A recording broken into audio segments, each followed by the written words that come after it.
What is up, metal and heavy music fans? It's Flight of Icarus again with MetalTrenches.com, and today we have a review of Wode and their new album Burn in Many Mirrors via $20 spin.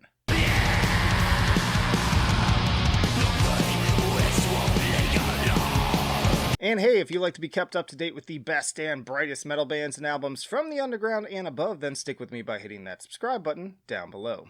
Wode is an English black and death metal band formed in the 2000s and previously praised for their album Servants of the Countercosmos. Burn in Many Mirrors is the band's third album with 6 tracks spanning 40 minutes of haunting new music fusing black metal, death metal, and classic 80s inspirations.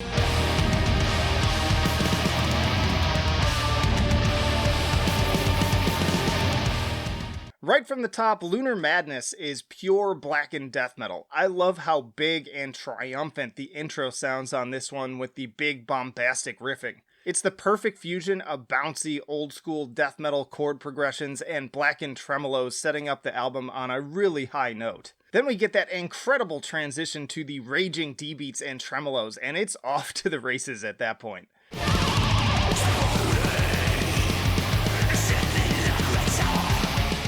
The reverb on the death growls along with the overall production give the whole thing this very classic sounding vibe that sounds like something that would have been perfect releasing alongside albums from Dissection or Obituary alike. Highly dynamic and hard-hitting track that has a little something to please everyone from the 90s black metal fan to those who love melodic death metal.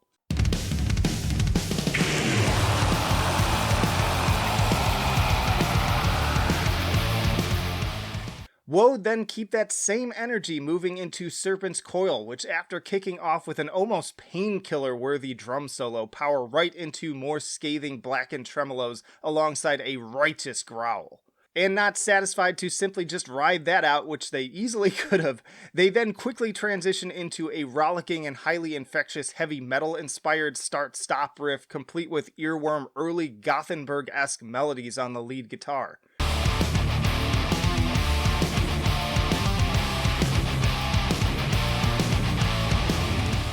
It's the same kind of folky hook that defined the first albums from the likes of In Flames. Once more, this track is equal parts headbanging rager and thoughtful piece of songwriting prowess that goes through many twists and turns that always keep the listener guessing. Wode seem physically incapable of staying in any one place for more than 30 seconds at a time, which makes the experience intensely engaging right down to the subtle organs that expertly fill out the atmosphere in its final moments.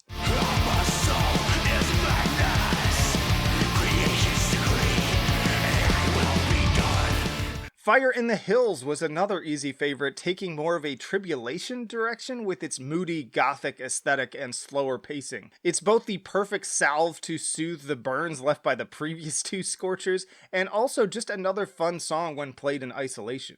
Chugging, attitude-laden hooks and commanding snarls give way to cascading tones, and then more surprise D-beat and harmonized leads as the sonic landscape continues to shift around you. Again, it really is amazing just how much ground Wode managed to cover within a single track, each shift in approach feeling stunningly seamless and quite frankly effortless in execution.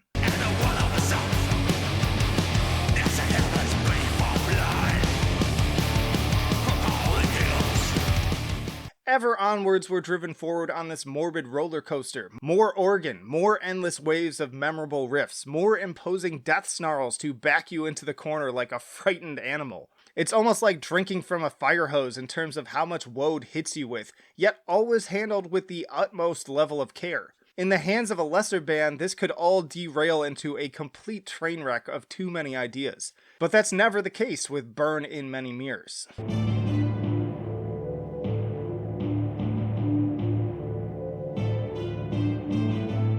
The 3-movement, almost 10-minute streams of Rapture is an interesting song to end the album on as well, opening with a first part that reminds me of playing like real-time strategy games like the original Warcraft in the 90s. I can't assign you to an outpost in the swamps of sorrow.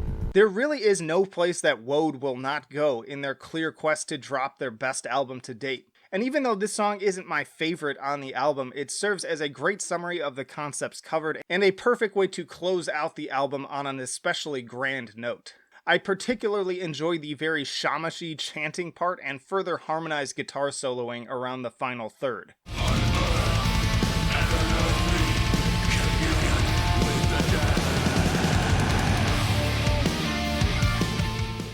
Breathtaking. Simply breathtaking. As many great albums as I've already covered this year, there's really only less than a handful that have stood out from the pack so far as being potential album of the year contenders. Wode belong on that list. I give Burn in Many Mirrors a 10 for enjoyability, back to front to back, a true masterpiece that never fails to maintain my full attention. So many standout moments too. I give it a 10 for musicianship, again incredible masterful songwriting on display here. Wode make it seem so easy, but I know from experience that pulling all of these ideas into one cohesive vision is no small task. And I give it an 8 for innovation. While not the most original work I've heard in the genre overall, I feel confident saying that this represents Wode's finest hour to date, even when compared to their already impressive previous efforts. So a 9.3 and a very solid A for Wode and Burn in Many Mirrors. Get it once more via $20 spin. Y'all, thanks as always for watching, and let me know down in the comments what did you think of this album. What are your other favorite albums that you've heard so far in 2021? And hey, stick around, got plenty more videos coming right after this one. Album reviews, tier lists, interviews with bands on the podcast, you name it, we've got it. So plenty of reasons to subscribe if you have not already. If you enjoyed this review, you might also want to check out the review I did of the latest Tribulation album. Maybe also my coverage of Suffering Hour or Swamp Beast. I mean, there's plenty of things that I think you're going to enjoy. So yeah, I've got a whole playlist of the reviews, so you can kind of scan through there and see what you might enjoy. And then, of course, also you can chat with us on Discord and support on Patreon. But that'll do it for now. Flight of Icarus signing off. I will see you in the trenches.